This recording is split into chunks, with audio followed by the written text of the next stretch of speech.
नमस्कार, आप देख रहे हैं सी न्यूज भारत। मैं हूं आपके साथ ज्योति श्रीवास्तव। वक्त हो गया है न्यूज बुलेटिन का।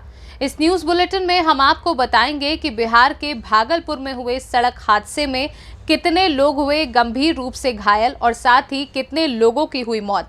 वही बात होगी धार की, जहां जिला योजना समिति की बैठक में क्या कुछ निर्णय लिया गया। साथ ही अंत में बात होगी शहडोल की, जहां किसके द्वारा सौंपा गया अपनी मांगों को लेकर ज्ञापन। इन तमाम खबरों पर विस्तार से होगी चर्चा। तिलका मांझी थाना क्षेत्र के सेंट्रल जेल के पास पुलिस की बुलेरो ने रोड क्रॉस कर रही दो महिलाओं को जबरदस्त टक्कर मार दी, जिसमें दोनों महिला गंभीर रूप से घायल हो गई, जिन्हें स्थानीय लोगों के द्वारा इलाज के लिए जवाहरलाल नेहरू चिकित्सालय अस्पताल में भर्ती कराया गया, जिनमें से एक महिला की हालत नाजुक बनी हुई है। टक्कर इतनी जबरदस्त थी कि एक महिला उछलकर बुलेरो के आगे शीशे पर आकर गिर गई, जिससे बुलेरो का आगे का शीशा भी टूट गया। वहीं घायल महिला का कहना है कि वह लोग दियारा से घास लेकर हवाई अड्डा के पास संतनगर मोहल्ले अपने घर जा रही थी। इसी बीच ये हादसा हो गया। काफी तेज था क्या? तेज रफ्तार में था। पुलिस वाला? क्या नाम है बहन का आपकी? सविता देवी। सुनीता देवी। और एक तो का क्या नाम है? एक का पता नहीं, एक तो मालूम नहीं। एक को मालूम नहीं। कहाँ घर हुआ जो एक्सीडेंट किया मेरी बहन का ससुराल पड़ता है हवाई अड्डा सहिदानंद। अधीरा से घास लेके आ रहे? दीरा से घास लेके आ रहा। क्या नाम हुआ आपका? मेरा नाम अमित कुमार। घटना हुआ, आप जो वहाँ पर थे तो कैसे देखे और इन लोग को कैसे यहाँ भेजे अस्पताल? हम लोग सामने से आ रहे थे, उधर से देखे कि जीप बहुत पुलिस जीप थी, बहुत तेज़ रफ्तार में वो आ रही थी और दो लेडीज़ थी। एक लेडीज़ तो नीचे गिर गई थी, लेकिन एक लेडीज़ को ऊपर वो 2 से 3 फीट ऊपर गई और उसके शीशे में टकरा के वो नीचे गिर गई। उसके बाद हम ये बोलेरो वाला जो था अपनी साइड में लगा। उसके बाद जो जिसको धक्का लगा, एक महिला तो होश में थी, एक महिला जो है वो बिल्कुल मतलब बेहोश थी। फिर वो हम लोग रोके, उस पुलिस वाले ड्राइवर जो था, उस ड्राइवर को रोकने के बाद जो है वो ड्राइवर वहाँ आया, उसको सीधा किया, देखा उसका सांस चल रहा है, फिर वो जीप में बैठ के आगे जाने लगा। उसके बाद फिर हम लोग इशारा किए, हल्ला किए, वहाँ पर भीड़ थी तो हम लोग हल्ला करने के बाद वो रुका और फिर दोबारा से आया। फिर हम लोग बोले कि भाई इसको हॉस्पिटल ले जाओ, तो वो टोटो पे लोड करने लगा कि भाई ठीक है इस पर करें। हम लोग बोले भाई तुम अपने गाड़ी में जाके इसको अस्पताल में भर्ती कराओ। हम लोग फिर वो आया, हम लोग भी पीछे पीछे आए, देखे वो अस्पताल में भर्ती कराया और निकल गया, भाग गया। फिर गार्ड से पूछे कहाँ गया, बोला निकल गया। क्या नाम हुआ आपका? मेरा नाम राहुल। भागलपुर से सी न्यूज संवाददाता राहुल कुमार सिंह की रिपोर्ट। धार जिला मुख्यालय पर मध्य प्रदेश के स्वास्थ्य मंत्री व धार जिला प्रभारी मंत्री पहुंचे, जिनका स्वागत प्रशासनिक अधिकारी व भाजपा के पदाधिकारी कार्यकर्ताओं ने स्वागत किया। मंत्री ने सर्वप्रथम स्थानीय सर्किट हाउस पर ही भाजपा की कोर समिति की बैठक ली, जिसमें अनेकों महत्वपूर्ण निर्णय लिए गए। राम चौधरी ने कोर कमेटी की बैठक लेने के बाद वे कलेक्ट्रेट परिसर कलेक्टर सभाकक्ष में जिला योजना समिति की बैठक ली। आज ग्राम देदला में मंत्री ने पहुंचकर यहां विद्यार्थियों की समस्याओं को भी हल किया। इन विद्यार्थियों की समस्या ये थी कि गर्ल्स हाई सेकेंडरी स्कूल इस ग्राम से दूर था, जिसको पास के ही स्कूल परिसर में बनाने की घोषणा भी मंत्री के द्वारा की गई। हमारे विभागों की हम लोगों ने समीक्षा की थी, जो योजनाएं हैं, महत्वाकांक्षी योजनाएं हैं, उनकी भी समीक्षा की। सभी हमारे विधायक साथी माननीय मंत्री जी राजवर्धन, जो पेयजल की समीक्षा, लाडली बहना की समीक्षा, कानून व्यवस्था की समीक्षा, हमारे जो CM राइज स्कूल की समीक्षा और अन्य विभागीय की समीक्षा यहाँ पर की गई है और जो दिशा निर्देश भी यहाँ पर दिए गए हैं, जो जनप्रतिनिधियों ने भी कुछ मुद्दे उठाए गए हैं उनका भी निर्देश दिया गया। नहीं, कानून व्यवस्था में को हम लोगों ने पूरा रिव्यू किया है। 1 जनवरी से आज तक जो भी कोई भी केस हैं वो कितने कम हो रहे हैं, अनुसूचित जाति या जनजाति के प्रकरण थे पिछले साल की अपेक्षा कम हो रहे हैं, ज़्यादा हो रहे हैं, माइनर हैं उनको क्या हो रहा है, कितने लोगों को कार्रवाई की जा रही है, ये सारी चीज़ों पर समीक्षा की। ये भी हमने समीक्षा की है यहाँ पर। और पूरे मध्य प्रदेश में हम लोगों ने 10 और 11 तारीख को सभी अस्पतालों में मॉक ड्रिल की है। सारे अस्पतालों में ऑक्सीजन के जो प्लांट हैं उनको सबको चला कर देखा, दवाइयों की जो व्यवस्था है वो कितनी है उन सबको देखा है। ICU के बेड हैं, HDU के बेड हैं, मानव संसाधन है, उनका प्रशिक्षित जो अमला है, पूरा मॉक ड्रिल हम लोगों ने किया है। अभी कुछ केस बड़े हैं, ऐसी चिंताजनक बात तो नहीं है, लेकिन फिर भी सावधानी बरतने की आवश्यकता है और सतर्क रहने की। भारतीय जनता पार्टी की कोर समिति की हम लोगों ने आपस में बातचीत की है, बूथ विस्तार के संबंध में, संगठन के बारे में संबंध में और भी बिंदुओं पर बातचीत चर्चा हुई। बिहार से सी न्यूज संवाददाता प्रकाश जोशी की रिपोर्ट। पूर्वी चंपारण जिले के तेतरिया प्रखंड के पुनास लहलादपुर पंचायत में जमींदारी बांध के जीर्णोद्वार मिट्टी भराई कार्य का पिपरा विधायक श्याम बाबू यादव, मुखिया प्रभावती देवी ने मजदूरों के साथ मिट्टी उठाई का कार्य शुभारंभ कराया। इस दौरान लोगों को संबोधित करते हुए विधायक श्री यादव ने बताया कि बाढ़ के समय यहां लोगों को काफी दिक्कतों का सामना करना पड़ता था। मनरेगा के तहत बांध के जीर्णोद्वार के बाद ये समस्याएं दूर हो जाएंगी। उन्होंने बताया कि इस बांध पर जगह जगह प्लेटफॉर्म का भी निर्माण मनरेगा के द्वारा ही करवाया जाएगा, जिसमें वर्षा के समय जिन ग्रामीणों के घरों में पानी लगने की समस्या होगी वे यहां आकर सुविधा पूर्वक रह सकते हैं। बाढ़ के पहले तक बांध व प्लेटफॉर्म बनकर तैयार हो जाएगा। पुनास लहलादपुर में रिलीफ बांध है, वह बांध जो है सो जीर्ण अवस्था में है। बाढ़ आने के बाद जो है सो थोड़ा दिक्कत महसूस होता था, इसलिए आज मनरेगा से यह जो है सो बांध को जीर्णोद्धार किया जाएगा। आज जो है सो शुभारंभ हो रहा है। तुरंत ही बाढ़ आने के पहले ही यह जीर्णोद्धार होकर तैयार रहेगा और मद्देनज़र में बाढ़ के मद्देनज़र देखते हुए बांध के बगल में प्लेटफॉर्म बनाया जाएगा, ताकि जब बाढ़ आवे तो कोई जो यहाँ के जो हमारे जितने मतदाता मालिक हैं, हमारे गार्जियन नौजवान मित्र हैं, उन लोग को जो है सो अच्छा महसूस करे, कोई दिक्कत नहीं हो, प्लेटफॉर्म का भी सहारा ले सकते हैं। देते हुए संजय कुमार सिंह, कार्यक्रम पदाधिकारी। ये जो प्लेटफॉर्म बनेगा किस तरह की सुविधा होगी? और प्लेटफॉर्म में रहने की सुविधा होगी। जैसे बाढ़ के दौरान ऐसे लोग होते हैं जिनके घर पानी में चले जाते हैं, तो लोग आके और बाढ़ पे शेड भी बनाया जाएगा और 100 फीट का 5-6 जगह बनाया जाएगा प्लेटफॉर्म, कि बाढ़ के समय लोग आए और अपने आप को सुरक्षित महसूस करें। वो प्लेटफॉर्म किस तरह से सुसज्जित रहेगा? वो प्लेटफॉर्म में मिट्टी का प्लेटफॉर्म रहेगा, ऊपर शेड रहेगा करकट का, और शेड ऐसा रहेगा उसमें बीच में दरवाज़ा भी रहेगा कि महिलाएं अलग सो सकें, पुरुष अलग सो सके, और मवेशी का भी कुछ हम लोग इंतजाम करेंगे कि मवेशी भी कैसे सुरक्षित रह सके उसमें, और एक शौचालय का निर्माण किया जाएगा हर प्लेटफॉर्म पर। मोतिहारी से सी न्यूज संवाददाता अजय मिश्रा की रिपोर्ट।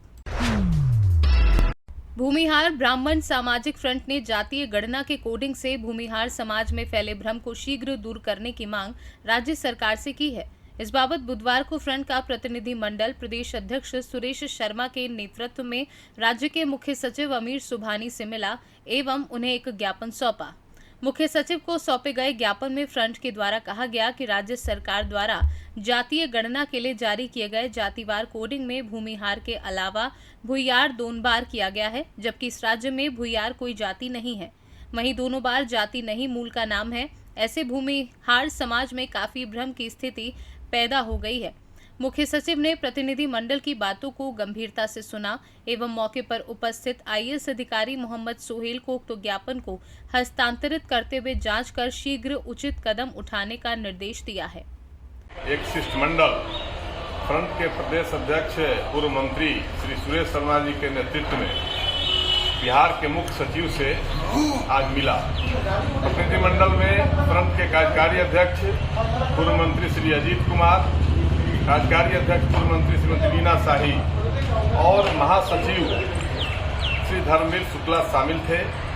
हम लोगों ने मुख्य सचिव से यह आग्रह किया कि बिहार में जो जातीय गणना चल रही उसमें भूमिहार 142 क्रम संख्या पर भूमिहार जाति दिया हुआ है, जस्ट उसके पहले 141 पर भूमिहार जाति लिखा हुआ है।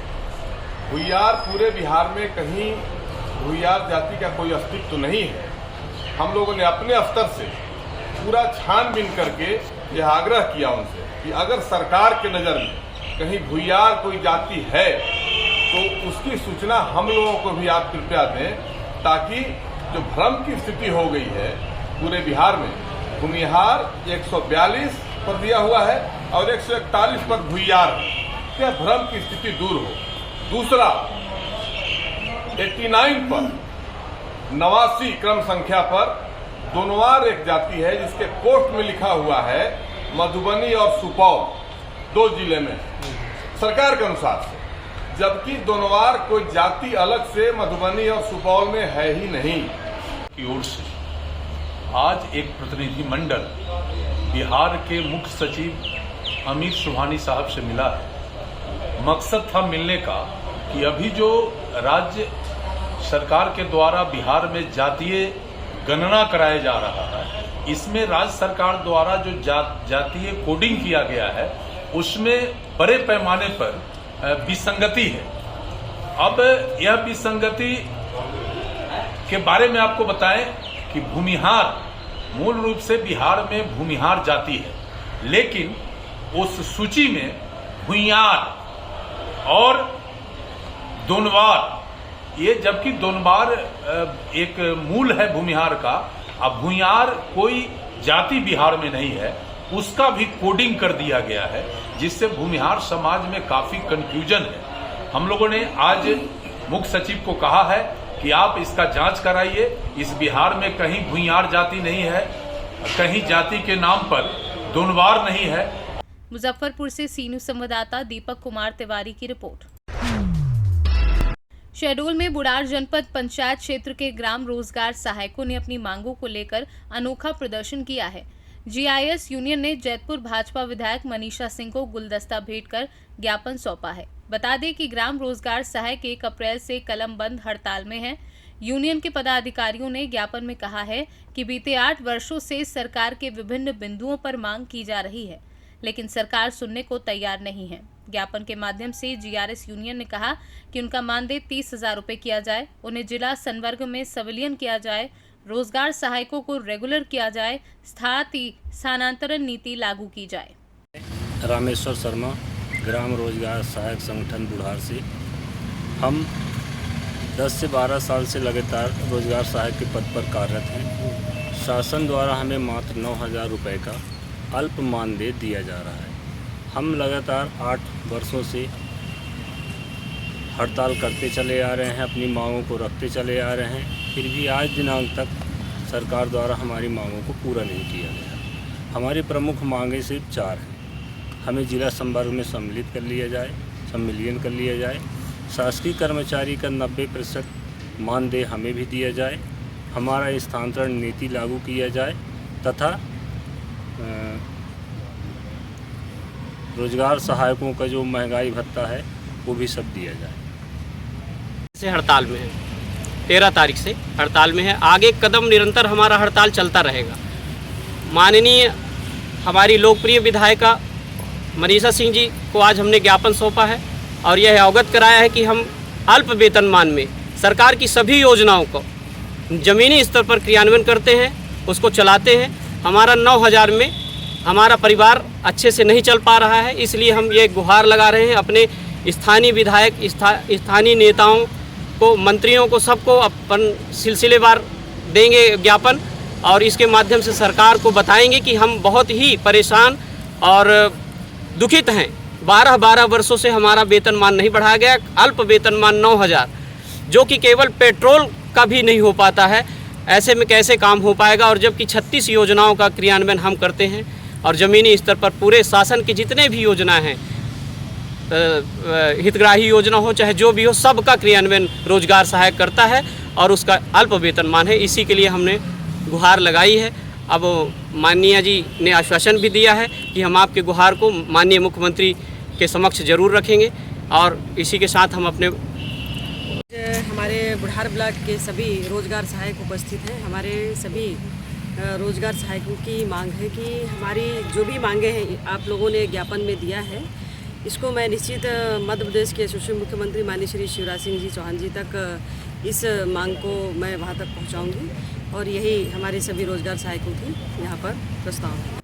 शहडोल से सी न्यूज संवाददाता रजनीश शर्मा की रिपोर्ट। बीजेपी, सपा, बीएसपी सहित सभी पार्टियों ने नगर निकाय चुनाव को लेकर बड़ी तैयारी शुरू कर दी है। उधर लोक जनशक्ति पार्टी भी अपनी पार्टी को बेहतर नीतियों के साथ यूपी में दमदारी से नगर निकाय चुनाव का बिगुल फूंक चुकी है। लोक जनशक्ति पार्टी लगातार हर जिले में कार्यकर्ताओं के साथ नगर निकाय चुनाव को लेकर अहम बैठक कर रही है। आज बलिया जनपद में लोक जनशक्ति पार्टी की समीक्षा बैठक हुई, जिसमें आए भारी संख्या में पार्टी के कार्यकर्ताओं के बीच मुख्य अतिथि के रूप में पहुंची राष्ट्रीय पदाधिकारी कमला ने सभी कार्यकर्ताओं को समीक्षा बैठक में नगर निकाय चुनाव दमदारी के साथ लड़ने की रणनीति बताई। साथ ही साथ एक युवा कार्यकर्ता प्रीतम पासवान को उसके बेहतर कार्य पर नगर पालिका बलिया का अध्यक्ष पद के प्रत्याशी का चयन भी किया। जी, प्रदेश सचिव एवं जिला प्रभारी और विधान नगर पालिका का अध्यक्ष का चुनाव लड़ेंगे, दमदारी से लड़ेंगे और 25 वार्ड में अपना कैंडिडेट उतारेंगे और कम से कम जो है हम लोग अपना इतना अच्छा प्रदर्शन करेंगे ताकि आने वाला लोकसभा में हमारे राष्ट्रीय अध्यक्ष जी का हाथ मजबूत हो के तब जा कर के हमारी पार्टी का नहीं पूरे 85 का कल्याण और उत्थान होगा। जब जाकर का दलित का बेटा मुख्यमंत्री बनेगा तब वही जाकर का हमारे 85 का क्या चुनावी मुद्दा रहेगा आपका? नगर निकाय चुनाव प्रत्याशी आप बने हुए हैं अध्यक्ष पद के लिए, क्या मुद्दा है नगर पालिका का? मेरा मुद्दा है कि मैं 85 की लड़ाई लड़ूंगा और 15-85। विकास का क्या मुद्दा है? किस तरीके से? मुद्दा यही है कि नगर पालिका हर वार्ड में जाएंगे और हर वार्ड की समस्याओं को हर लोगों से मिल करके उनकी समस्याओं से अवगत हो करके उनके जीतने का बाद जो भी नतीजा आए हम हमेशा उनके सदैव सेवा में तत्पर रहेंगे। कोई भी समस्या हो उनको जिला से लगायत प्रदेश तक हम माननीय राष्ट्रीय अध्यक्ष जी तक पहुंचाने का काम करेंगे और उनके साथ कंधे से कंधे मिलाकर चलेंगे, चाहे जो भी हो हम लड़ेंगे। थैंक यू, धन्यवाद। मैं आज बलिया जिले में आई हूँ और यहाँ पार्टी की समीक्षा बैठक में उपस्थित हूँ। किस टाइप की समीक्षा बैठक है? पार्टी को मजबूत करने के लिए और पार्टी अभी नगर पालिका चुनाव में जो चेयरमैन का जो प्रत्याशी के रूप में प्रीतम पासवान जी को हम लोग उतार रहे हैं मैदान में। नगर निकाय चुनाव में पार्टी का आपका ये क्या रहेगा, एजेंडा क्या रहेगा? मेन एजेंडा बोलने दो जी, बोलिए।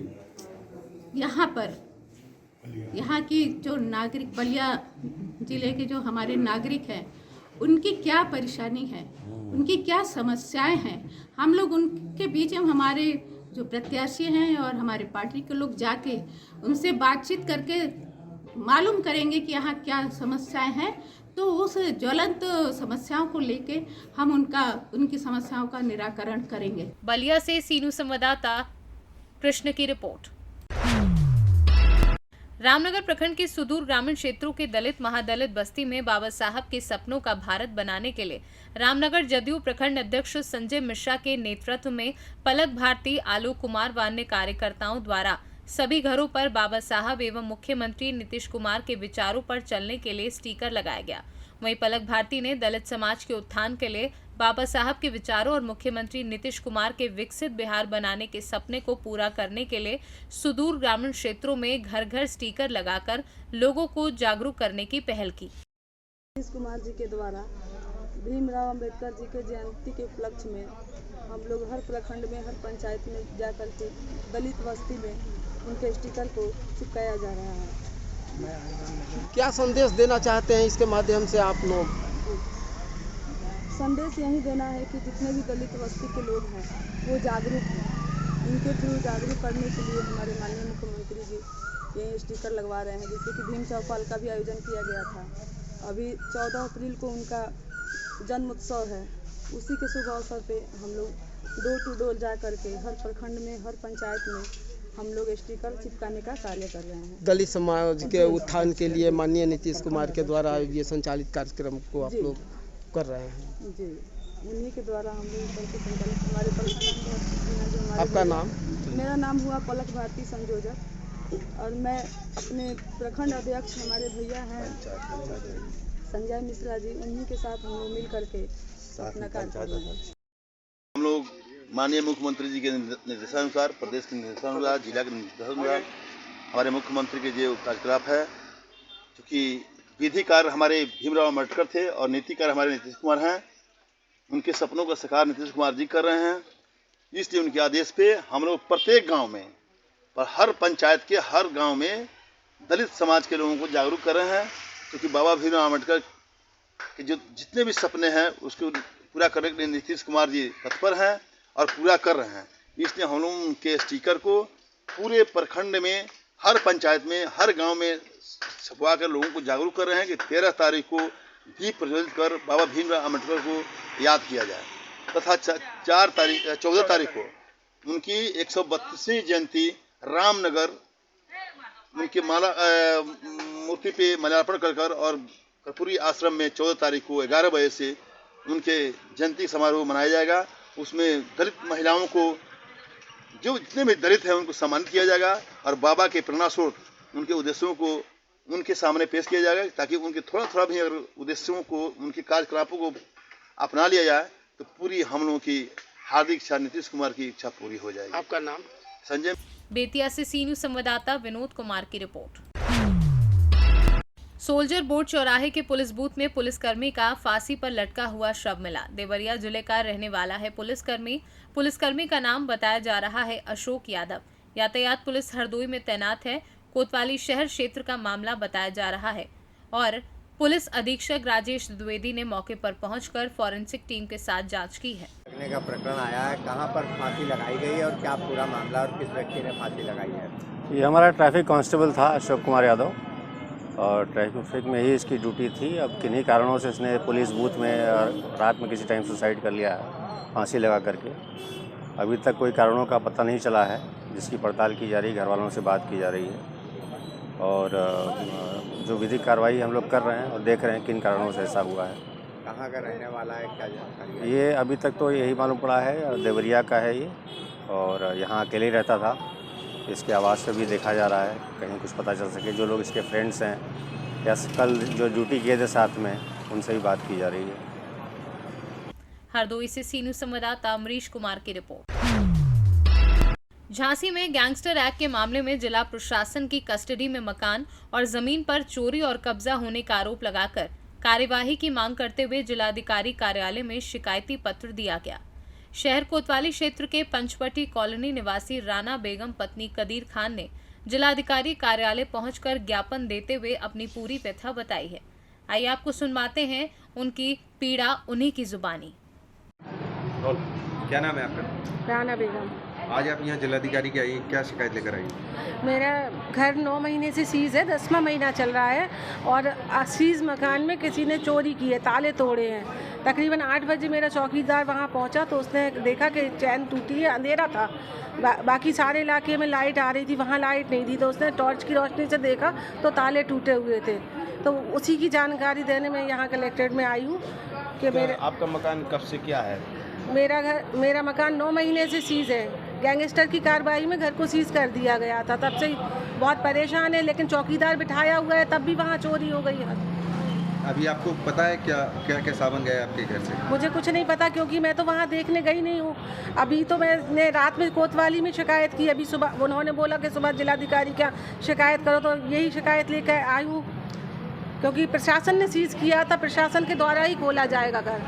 दूसरी शिकायत आपकी एक आपके प्लॉट को लेकर है, वो क्या है? हाँ, मेरे प्लॉटों पे भी कब्जा हो रहा है। जो ज़मीन कुर्क है, संपत्ति भी जो कुर्क की गई है, उसमें से 2 प्लॉटों पे मेरे कब्जा हो गया है। बाउंड्री बन गई, मुझे जानकारी हुई, जाके देखा वहाँ गेट लगा, बाउंड्री है। कौन लोग हैं वो कब्जा कर रहे हैं? वो मैंने एप्लीकेशन में उनका नाम लिखा, सुधा देवी करके कोई है। तो क्या चाहती है? मेरा जो संपत्ति है उसकी हिफाजत हो। प्रशासन ने जब सीज किया है तो प्रशासन की जिम्मेदारी है ना कि उसकी हिफाजत करे। ब्यूरो रिपोर्ट, सी न्यूज भारत। रायबरेली में संदिग्ध परिस्थितियों में नाले में मिला अधेड़ का शव। सूचना पर पहुंची पुलिस ने शव को कब्जे में लेकर पोस्टमार्टम के लिए भेजा। वहीं स्थानीय पुलिस ने मृतक की शिनाख्त स्वामी शरण शुक्ला पुत्र मनोहर शुक्ला उम्र 42 वर्षीय निवासी सूरजपुर लालगंज रायबरेली के रूप में की है। जानकारी के लिए हम आपको ये भी बता दें कि मृतक के भाई के द्वारा कोतवाली लालगंज में 11 अप्रैल को गुमशुदगी की रिपोर्ट भी दर्ज कराई थी, जिसके बाद स्वामी शरण शुक्ला का नाले से शव बरामद हुआ। गुमशुदा का शव मिलने से क्षेत्र में हड़कंप मच गया। वहीं जांच पड़ताल में स्थानीय पुलिस जुटी है। कृपया सादर अवगत कराना है कि संजय शुक्ला ने थाना लालगंज में अपने भाई स्वामी शरण शुक्ला उर्फ रज्जू शुक्ला की, जिनकी उम्र 45 वर्ष है, पिता मुरली मनोहर जोशी की गुमशुदगी की रिपोर्ट दर्ज कराई थी। आज दोपहर में एक बैसवाड़ा डिग्री कॉलेज के पास नाले में एक बॉडी मिली, जिसको पुलिस द्वारा उस बॉडी को बाहर निकलवा करके शिनाख्त कराया गया तो वह रज्जू शुक्ला की ही मिली। यह भी बात प्रकाश में आई कि वह शराब पीने के आदी थे, अधिकतर शराब पी करके उस पुलिया पर बैठा करते थे। तो यह संभावना है कि उसी शराब के नशे में पुल से नीचे गिर जाने के कारण उनकी मृत्यु हुई है। आगे पर पीएम की कार्रवाई हो रही है, लाइन ऑर्डर की कोई समस्या नहीं है। रायबरेली से सी न्यूज़ संवाददाता आशीष मौर्य की रिपोर्ट। फिलहाल इस बुलेटिन में बस इतना ही। देश और दुनिया की बाकी खबरों के लिए आप देखते रहिए सी न्यूज़ भारत।